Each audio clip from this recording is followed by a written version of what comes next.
Friends, অনেকের বাড়িতেই এই ধরনের যে প্লাস্টিকের ট্যাপ কলগুলি আছে সেগুলো ব্যবহার করেন এবং ব্যবহার করতে করতে অনেক সময় দেখা যায় এই যে ট্যাপ কলগুলি একটা আরেকটার থেকে আলাদা হয়ে যায়। তারপর আপনারা কি করেন, এই ধরনের ট্যাপ কলগুলিকে আপনারা যারা ভাঙাচোরা কিনে নিয়ে যায় তাদের কাছে বিক্রি করে দেন, নতুবা ফেলে দেন। এই ধরনের ট্যাপ কলগুলো যদি আপনি নতুন বাজার থেকে কিনতে যান তাহলে আপনার কাছ থেকে হয়তো 100 টাকার উপরে, 110 কি 120 টাকা দাম পড়ে। তারপর কিনে এনে নতুন কল আপনারা লাগিয়ে দেন।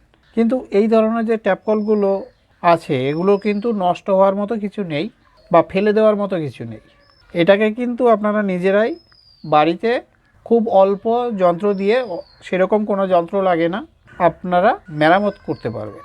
অর্থাৎ এটা খুলে যায় কেন, অনেক সময় এটা বেশি ব্যবহার হতে হতে ঢিলা হয়ে খুলে চলে যায়। অর্থাৎ এই ধরনের যে ট্যাপ কলগুলো আছে বা স্টিলের যে ট্যাপ কলগুলো আছে বা যে ধরনের ট্যাপ কলগুলোই হোক না কেন, সেগুলো কিন্তু রিপেয়ার করা যায়। এগুলোর মধ্যে খুব বেশি পার্টস থাকে না। আমি এই ভিডিওতে দেখাবো যে এই ধরনের ট্যাপ কলগুলো আপনারা নিজেরাই ঠিক করে নিতে পারবেন। দেখুন, ট্যাপ কলের যে রেগুলেটরটা, অর্থাৎ যেটা ঘুরিয়ে আমরা জলটাকে বন্ধ করে রাখি বা জলটাকে ট্যাপের মাধ্যমে বের করে নিয়ে আসি, এটার উপরে দেখতে পাচ্ছেন এখানে লেখা আছে, দেখুন, মস্কো কোম্পানির একটা ট্যাপ কল।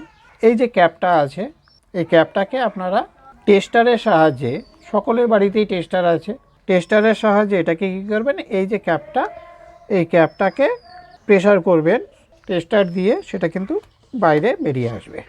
এই দেখুন, এই ক্যাপটা এখানে বসানো ছিল। ক্যাপটা খোলার পর এখানে দেখতে পাচ্ছেন একটা স্ক্রু আছে। এই স্ক্রুটাকেও ওপেন করে নেবে কোনো একটা স্ক্রুড্রাইভার বা টেস্টারের সাহায্যে। এই যে স্ক্রুটা, এটাকে ওপেন করে নিয়ে চলে আসবে। এই স্ক্রুটা বাইরে বেরিয়ে আসলো। এরপর এই হোল্ডারটার থেকে বা কভারটার থেকে এই অংশটা দেখতে পাচ্ছেন, এই অংশটা বাইরে বেরিয়ে চলে আসলো। এখানে দেখতে পাচ্ছেন এখানে থ্রেড কাটা আছে, দেখতে পাচ্ছেন কি না? এটাকে আপনাদের আর একটু খুলে দেখাচ্ছি এর মধ্যে কি আছে। এটাকে খুলে নিয়ে চলে আসুন। এই দেখুন, খুলে নিয়ে আসলাম। এটার ভেতরে ছিল। আর এই যে ক্যাপটা বা হোল্ডারটা দেখতে পাচ্ছেন, অনেকটা হোল্ডারের মতোই, এর ভেতরে কিন্তু থ্রেড আছে। এই থ্রেডটা লাগবে কোথায়? এই থ্রেডটা, এই যে ট্যাপের যে থ্রেডটা আছে এখানে দেখতে পাচ্ছেন, এই থ্রেডের মধ্যে এটাকে লাগাতে হয় বা এখানে লাগানো থাকে।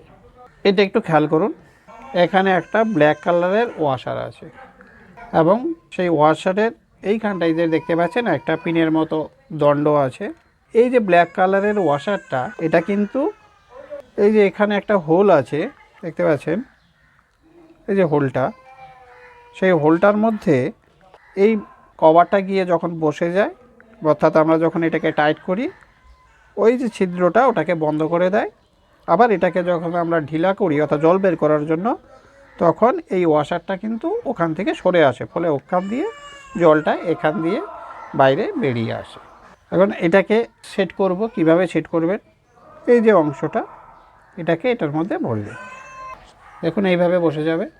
তারপর এই যে হোল্ডারের মতো ক্যাপটা, এটাকে এখানে ভরুন।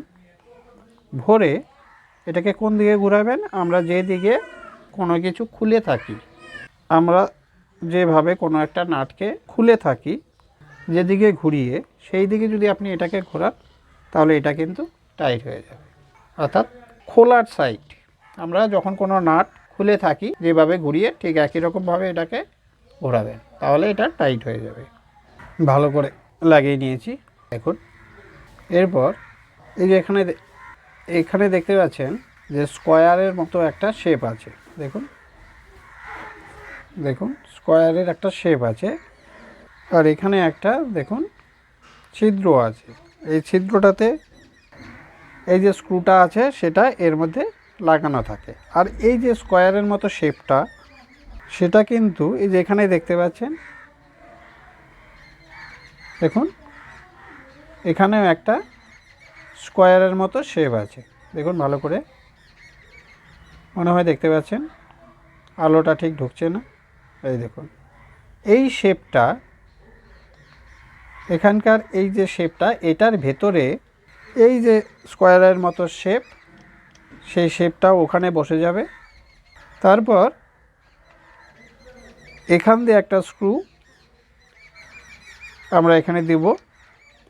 সেই স্ক্রুটা এখানে গিয়ে এই যে পোর্শনটা দেখালাম, এখানে একটা স্ক্রু লাগানোর জায়গা আছে, সেখানে গিয়ে এটা ফিক্সড হবে। দেখাচ্ছি আপনাদের। এটাকে এর মধ্যে ভরে দিন, শেপে শেপে গিয়ে কিন্তু বসে যাবে। একটু আপনার সময় লাগতে পারে। দেখুন শেপের মধ্যে বসে গেছে। এই দেখুন, আমি দেখাচ্ছি। এই দেখুন, ঠিক। এখন এই যে স্ক্রুটা এটার মধ্যে করে লাগিয়ে দিন। এটার মধ্যে ভালো করে শক্ত করে এটাকে টাইট করে দিন। ভালো করে করবেন, ফিক্সড হয়ে গেল। দেখুন এখন এটাকে আপনি ঘোরাবেন, তাহলে কিন্তু জলটা পাঁচ হবে, একবার বন্ধ হয়ে যাবে। সেরকম কিন্তু কোনো কাজ নেই এগুলো। আপনারা দু একবার যদি দেখেন ভিডিওগুলো, একটু ভালো করে দেখে নেবেন। ইউটিউবে এই ধরনের অনেক ভিডিও আছে। এরপরে এখানে যে ক্যাপটা আছে, এই ক্যাপটাকে এখানে ফিক্সড করে দিন। দেখুন একদম আগের মতোই হয়ে গেল। আপনারা এটাকে আপনার যেখানে প্রয়োজন সেখানে এটা লাগিয়ে নেবেন। ফেলবেন না, ফেললে এগুলো দেখতেই পারলেন যে কোনো কিছু এটার ভিতরে নেই। আপনারা যদি চেষ্টা করেন, খুব অল্প পরিশ্রম এবং অল্প কয়েকটি যন্ত্রের মাধ্যমে, যন্ত্র বলতে এখানে আমি দুটো স্ক্রুড্রাইভার ব্যবহার করেছি। স্ক্রুড্রাইভার বা টেস্টার এগুলো সকলের বাড়িতেই আছে। আপনারা তাহলে দেখতেই পারলেন যে কীরকমভাবে এই ধরনের প্লাস্টিকের কল বা স্টিলের যে কলগুলো হয়, সবগুলো কলই কিন্তু ঠিক একই রকম পদ্ধতিতেই রিপেয়ার করা হয় বা রিপেয়ার করা যায়। আপনারা কেন নতুন কিনবেন? অর্থাৎ এটা ফিক্সড হয়ে গেল, এটাও কিন্তু এখন বহুদিন চলবে, কোনো অসুবিধা নেই। আজকের মতো ভিডিও এতটুকুই। আমার এই ভিডিওগুলো আপনাদের যদি কোনো কাজে লাগে তাহলে নিজেকে খুব ধন্য বলে মনে করব। যে সমস্ত ফ্রেন্ডস আমার এই চ্যানেলে নতুন এসেছেন তাদের বলবো, আমার চ্যানেলটি একটা এডুকেশনাল চ্যানেল। অর্থাৎ আমি যে সমস্ত কাজগুলো করে থাকি সেগুলো আপনাদের সাথে শেয়ার করতে চাই, এবং আপনারাও দেখে যদি কোনো কিছু শিখতে বা জানতে পারেন। আর সর্বশেষে বলবো, আপনারা আমার এই ভিডিওগুলো একটু শেয়ার করে দিবেন যেন সকলেই দেখতে পারে। সবাই ভালো থাকবেন। ধন্যবাদ।